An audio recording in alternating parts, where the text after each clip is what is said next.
Assalamualaikum warahmatullahi wabarakatuh. Kepada yang terhormat Bapak Risma Fian Azim, kami dari kelompok 4 dan izin untuk presentasikan hasil eksperimen kami yang berjudul tayangan motivator. Bagaimana dampaknya pada motivasi belajar mahasiswa baru? Sebelumnya perkenalkan, saya Alsafra Abida, kemudian ada rekan saya Aulia Razana, kemudian ada rekan saya lagi Farhan Yazid, kemudian ada saya dan satu lagi Saya Ranggi. Baik, langsung saja kita ke latar belakang. Latar belakang, mahasiswa baru seringkali menghadapi tantangan besar dalam proses transisi dari sekolah menengah ke perguruan tinggi, mulai dari penyesuaian diri dengan lingkungan baru, manajemen waktu, hingga tuntutan kemandirian dalam metode pembelajaran. Berbagai tantangan ini dapat mengalami motivasi belajar, padahal motivasi merupakan energi krusial yang mendorong mahasiswa untuk meraih pencapaian akademik yang optimal. Jadi ketika motivasi rendah, prestasi akademik pun cenderung akan menurun. Salah satu upaya yang dapat dilakukan untuk meningkatkan motivasi belajar adalah melalui media tayangan atau video.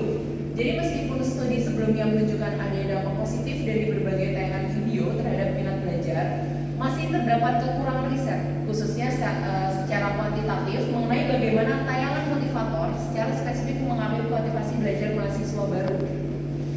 Nah, oleh karena itu penelitian ini dilakukan untuk mengeksplorasi dan menguji dampak tayangan motivasional terhadap peningkatan semangat belajar mahasiswa baru menggunakan pendekatan eksperimen.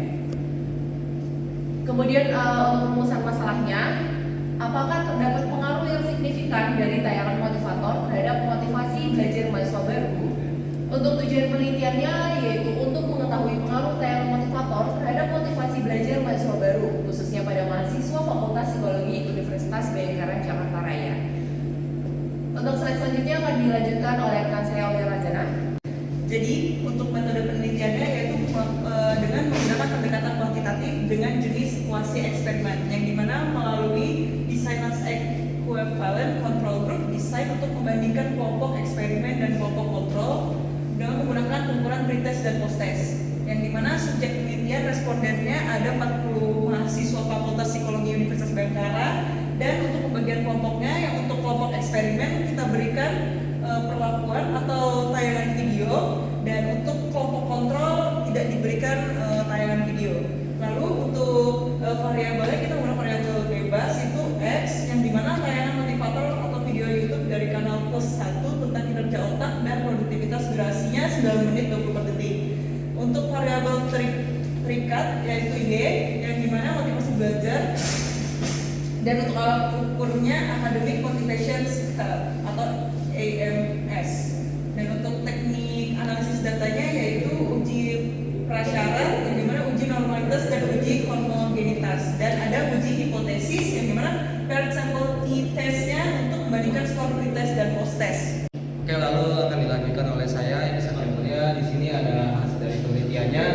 Di sini ada tabel yang pertama distribusi responden dengan memakai partisipan 40, perempuan nilainya ada 28 partisipan, laki-laki ada 12 partisipan. Jadi tabel distribusi ini jadi sebagai responden. Subjek penelitian terdiri dari 40 mahasiswa dari Fakultas Psikologi. Lalu di sini ada tabel uji normalitas, one sample Kolmogorov Smirnov test. Nah, di sini itu ada tabel pretest dan posttest. Dengan normal parameternya, meanya di pretest itu ada 153, sementara posttestnya ada 135,48, dan standar deviation-nya ada 13,969 di pretest. Lalu ada di posttest ada di 14.980. Lalu ada most extreme difference, ada absolute, di pretestnya itu ada 101, di posttest ada 109. Lalu di positifnya ada di 0,67 untuk tabel pretest, lalu untuk tabel posttest ada di 0,58. Lalu di negatifnya ada di tabel pretestnya itu 101, sementara di posttestnya ada 109. Lalu berdasarkan uji one sample Kolmogorov Smirnov ini, nilai signifikan pretest yaitu 0,805 dan posttestnya itu 0,725, lebih besar dari 0,05, sehingga data dinyatakan berdistribusi normal. Lalu di sini ada juga tabel uji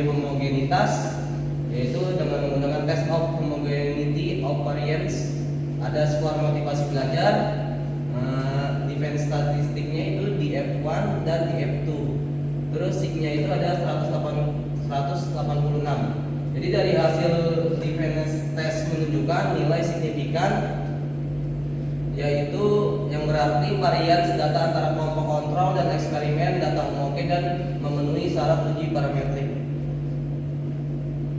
Lalu di sini hasil penelitian uji hipotesis kelompok eksperimen, variance sampel statistiknya seperti ada di tabel nomor 5, tabel deskriptif kelompok eksperimen, dan tabel 7 hasil uji variance sampel t-test eksperimen. Terdapat perbedaan signifikan antara skor sebelum dan sesudah perlakuan. Rata-rata skor meningkat tajam dari 40,15 pretest menjadi 143,05 post-test, menunjukkan tayangan motivator memberikan pengaruh positif yang besar. Lalu kesimpulannya, hasil penelitian menunjukkan adanya peningkatan skor yang signifikan pada kelompok eksperimen setelah diberikan perlakuan. Seperti kesimpulan yang di sini. Lalu kelompok kontrol juga mengalami peningkatan skor dari 38,70 menjadi 127,90. Namun peningkatan tersebut lebih rendah dibandingkan kelompok eksperimen. Dengan demikian dapat disimpulkan bahwa perlakuan yang diberikan lebih efektif dalam meningkatkan skor dibandingkan tanpa perlakuan. Lalu akan dilanjutkan oleh rekan saya selanjutnya. Ya, selanjutnya masuk ke hasil penelitiannya itu dari perbandingan nih. Kita bisa lihat dari eksperimen kontrol dan eksperimennya. Terus dari secara visual dan statistiknya juga kelompok eksperimen juga memiliki rata-rata skor motivasi yang lebih tinggi dibandingkan kelompok kontrol. Kita bisa lihat dari tampilan. Jadi eksperimen lebih tinggi dari kelompok kontrol. Sehingga juga hipotesis ya bahwa tayangan motivator juga sangat berpengaruh terhadap motivasi belajar mahasiswa yang semester 1 ya.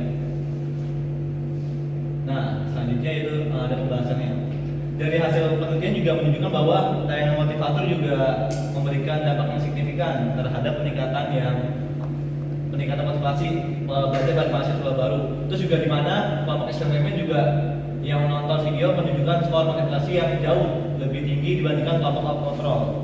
Terus juga temuan ini juga mengindikasikan bahwa media video tidak hanya berfungsi sebagai penyampaian informasi semata, terus juga tapi juga berperan sebagai stimulus psikologi yang efektif dan mampu mempengaruhi dorongan belajar pada mahasiswa baru pada fase awal transisi ke perguruan yang lebih tinggi.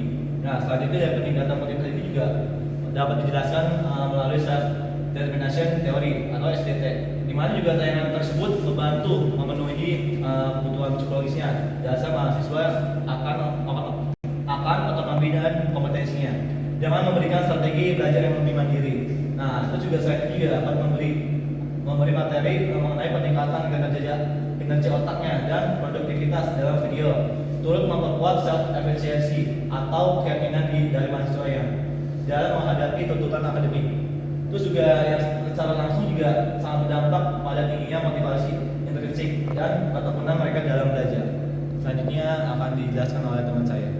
Lanjut, untuk kesimpulan pengaruh signifikan, tayangan motivator terbukti memiliki pengaruh yang signifikan terhadap peningkatan motivasi belajar mahasiswa baru. Ditunjukkan dengan nilai signifikansi P sebenarnya 0,001, yaitu P kurang dari 0,05. Peningkatan skor, mahasiswa yang menonton tayangan motivator memiliki rata-rata skor motivasi yang lebih tinggi dibandingkan yang mereka yang tidak menonton.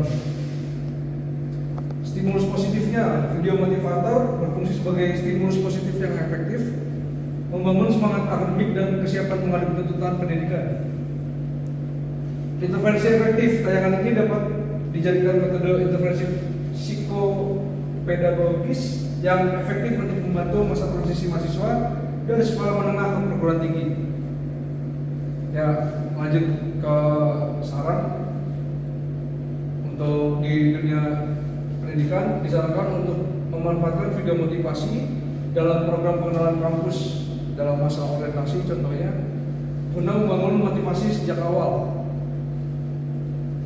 bagi mahasiswa disarankan untuk secara mandiri menonton tayangan-tayangan yang memotivasi belajar guna memberikan semangat belajar dalam perkuliahan itu sendiri. Jadi tidak ada